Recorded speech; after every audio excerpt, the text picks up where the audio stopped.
the common questions we get is, what's the difference between a kitchen refacing and a full kitchen remodel? A quick summary of the differences.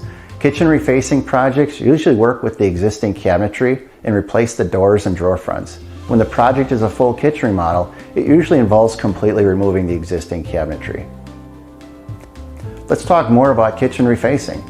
The term kitchen refacing can mean many different things and may include just door and drawer fronts.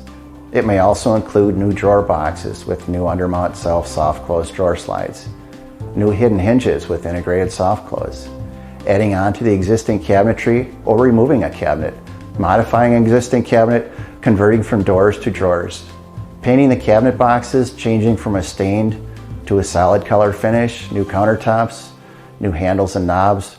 If door and drawer fronts are the only work that has taken place, then permits are usually not necessary. The time commitment for refacing could be anywhere from 1 to 4 weeks.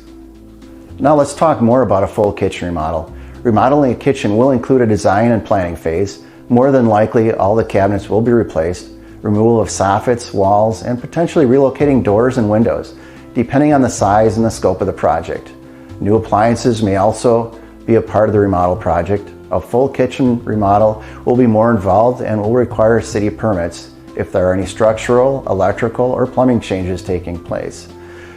The time commitment for a full kitchen remodel could range from 2 to 4 months.